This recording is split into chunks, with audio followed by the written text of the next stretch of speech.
inspiration for my artwork comes from my world travels. I like to call myself an avid traveler, so a lot of the things that I do are inspired by nature. I love hiking. Hiking is one of my favorite things to do when I travel, and so a lot of my work I'll kind of find inspiration while I'm traveling and implement that into my work. Places that I've been, like Peru, Puerto Rico, Jamaica, been to Norway, Ireland. A lot of those places have inspired my work deeply, especially in terms of when you see the naturistic kind of references in my artwork. That's where that comes from. So, and also my father, who was a really, really great artist. Growing up, I used to just be really inspired by him and like how he would paint animals and he would paint portraits, but they were just so captivating. And so that's really what kind of inspired me to want to create art. Because of him and his brother, I would go to my grandmother's house, his mother, and there, you know, his brother's paintings, and his paintings would be all over the walls. And so that was just huge inspiration for me.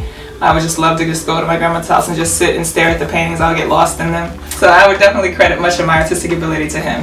I've been kind of doing art all my life pretty much, but I would say professionally about 10 years selling my artwork. And it's really evolved over the past few years, especially with my professional career started in the culinary field. So I used to be a pastry chef. I was always doing art on the side, but never really trying to pursue it as a path or a profession. And so once I did decide to do that, I found ways that I could implement my artistic talent and my culinary skills into the art field.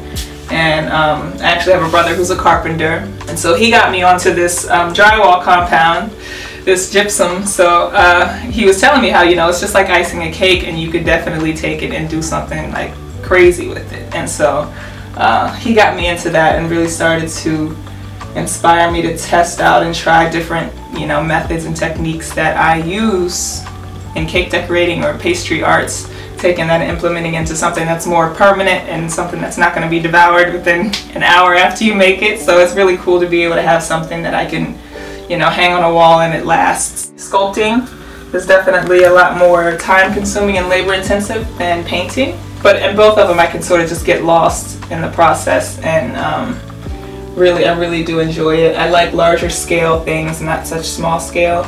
But in terms of paintings are definitely a lot quicker. Don't take nearly as much work or thought process. There's a lot of sort of methodology that comes into doing sculptures like this.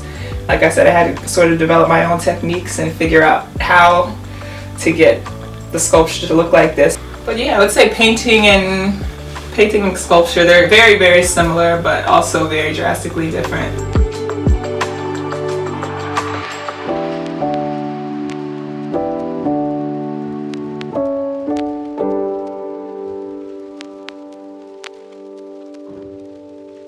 So if you want to check out any of my work, you can do so on my website. My website is sanaa-design.com. That's SANNAA-DESIGN.com. My Instagram is Sanaa Design by Sarah Jones, and same for my Facebook page.